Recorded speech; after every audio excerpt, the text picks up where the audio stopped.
नमस्कार दोस्तों, time table में आपका बहुत बहुत स्वागत है। आज हम लोग हिस्ट्री के मॉडर्न हिस्ट्री के बारे में कुछ जानने की कोशिश करेंगे। मॉडर्न हिस्ट्री में सबसे पहले हम लोग जानेंगे यूरोपीय कंपनी भारत में कैसे आए। यूरोपीय कंपनी के आने के क्रम में कौन सबसे पहले आए, कौन गए, उसके बारे में हम लोग पढ़ने की कोशिश करेंगे। देखिए, यूरोप से प्राचीन काल में सबसे पहले यूनानी के ज़माने से ही व्यापार होता रहा है। मध्यकाल में यूरोप और दक्षिण पूर्व मध्य एशिया से व्यापार होता रहा है। यूरोपीय कंपनी के आगमन के क्रम में पुर्तगाली और स्पेनवासी जो भौगोलिक खोजों की शुरुआत किया।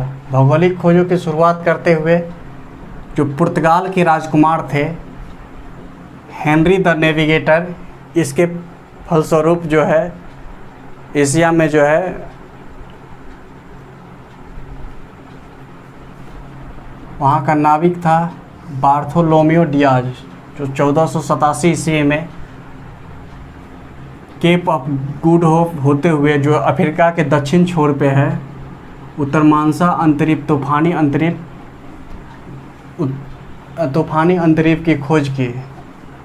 1442 ईस्वी में स्पेन के निवासी कोलंबस भारत की खोजने के लिए निकला, लेकिन वो अमेरिका का खोज कर बैठा।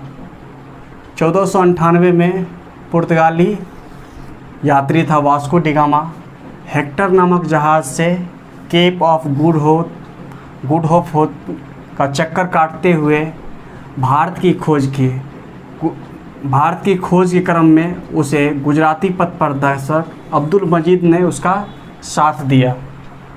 20 मई 1498 ईस्वी को पुर्तगाल के प्रसिद्ध बंदरगाह कपडावू पर अपना बेड़ा उतारा। कौन? Vasco D gamma.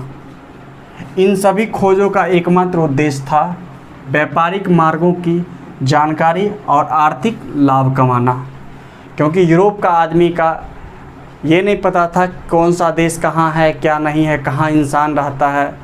इसी कारण जो है पुर्तगालियों ने सबसे पहले जो है इसका खोज किया कि कहाँ इंसान रह रहा है या नहीं, कहाँ व्यापार का ज़्यादा तलाश हो सकता है। अब कंपनी जो है कौन कौन सा कंपनी आया, उसका स्थापना क्रम देखें। कंपनी का स्थापना कैसे हुआ, फिर वो भारत में कैसे आया। तो सबसे पहले पुर्तगाली भारत आया था और वो अपने कंपनी का स्थापना 1498 ईस्वी में किया था। और आने के बाद वो सबसे पहले कालीकट जो है पहुंचा था। अंग्रेज़ जो है 1600 ईस्वी में कंपनी का स्थापना किया था और सबसे पहले सूरत पहुंचा था। ठीक। डच जो है 1602 ईस्वी में कंपनी का स्थापना किया था और सबसे पहले मसूलीपट्टनम पहुंचा था। उसके बाद डेनिश आया 1616 ईस्वी में, जो सुतातानी पहुंचा था। फिर उसके बाद फ्रांसीसी आता है 1664 ईस्वी में और सूरत पहुंचता है। उसके बाद स्वीडिश आता है 1731 ईस्वी में, जो गोहनबर्ग पहुंचता है। उस समय उसके गवर्नर कौन कौन से, आइए हम लोग देखते हैं। एफडी अल्मीडा, ये जो है पुर्तगाली गवर्नर था। उसके बाद जो है अंग्रेज़ी गवर्नर सर थॉमस रो थे। उसके बाद डच गवर्नर विनिच ओ थे और डेनिश गवर्नर हिटस्टमान थे और फ्रांसीसी गवर्नर कोलवर्ट और मार्टिन थे। स्वीडिश 1731 में आते हैं, उसका जो है गवर्नर विलियम यूसेलिकस थे। इस तरह कंपनी का स्थापना होता है। उसके बाद जो है भारत की तरफ पहुंचता है। भारत में सबसे पहले जो है आगमन होता है पुर्तगाली का, कब होता है? 1498 ईस्वी में। उसके बाद डच आते हैं, डच का आगमन होता है भारत में 1595 ईस्वी में। उसके बाद अंग्रेज़ आते हैं, उसका आगमन होता है भारत में 1600 ईस्वी में। उसके बाद डेनिश आते हैं जो 1616 ईस्वी में आते हैं। डेनिश के बाद फ्रांसीसी पहुंचते हैं 1667 ईस्वी में। उसके बाद स्वीडिश पहुंचता है 1731 ईस्वी में। यहाँ एक बात देखने वाली है, पुर्तगाली तो जब कंपनी का स्थापना करता है उसके बाद ही पहुँच जाता है भारत। उसके बाद अंग्रेज़ जो है 1600 ईस्वी में कंपनी का स्थापना करता है और 1600 में पहुंचता है। लेकिन डच जो है कंपनी का स्थापना 1602 ईस्वी में, मगर पहुंच जाता है पहले ही 1595 में ही पहुंच जाता है, मगर स्थापना करता है 1602 में। फिर फ्रांसीसी जो है 1664 ईस्वी में स्थापना करता है, मगर उसके बाद पहुंचता है 1667 ईस्वी में।